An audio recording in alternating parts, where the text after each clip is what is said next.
Hi, my name is Ryan Moon. I'm going to talk about the environmental impacts of hydraulic fracturing. Shown here is a picture of an actual well that's being drilled for hydraulic fracturing. This is so you have a sense of what it looks like in real life.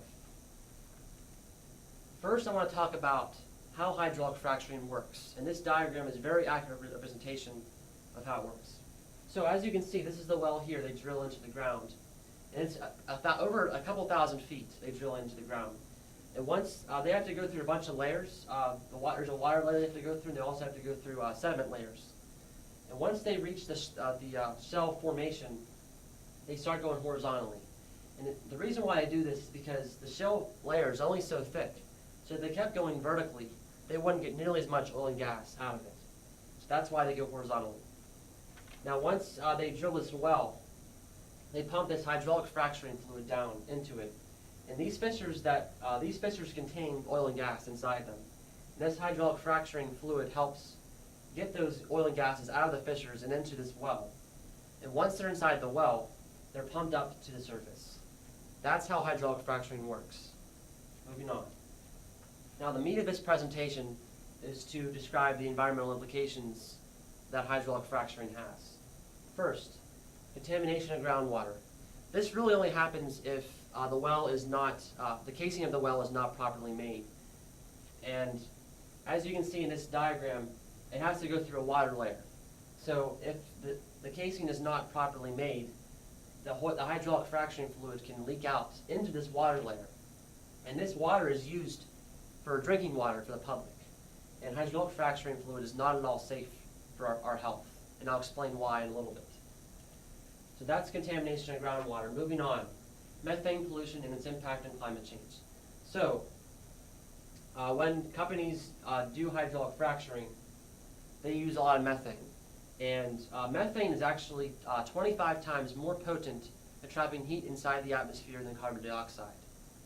So in effect, it's actually a bigger global warming contributor than carbon dioxide. Also, when companies use hydraulic fracturing, use the methane, 4% of it is actually emitted into the atmosphere, and that is not good. That's affecting our climate. It's increasing global warming. So that's methane. Also air pollution impacts. Hydraulic fracturing releases a lot of different chemicals into the atmosphere, and some of these chemicals include nitrogen oxides, toluene, smog, benzene, and carbon monoxide.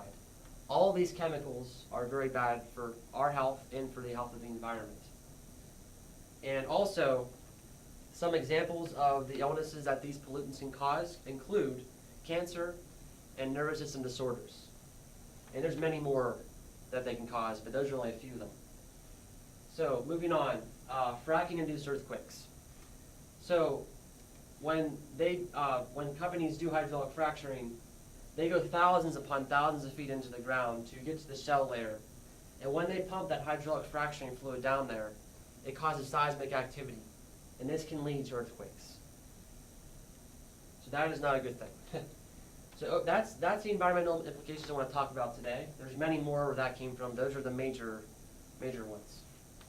Now here's a diagram showing the components of the fracking fluid. And there's a lot of different components, as you can see here. The main component is diammonium peroxidose sulfate, which is 29% by volume of the fracking fluid.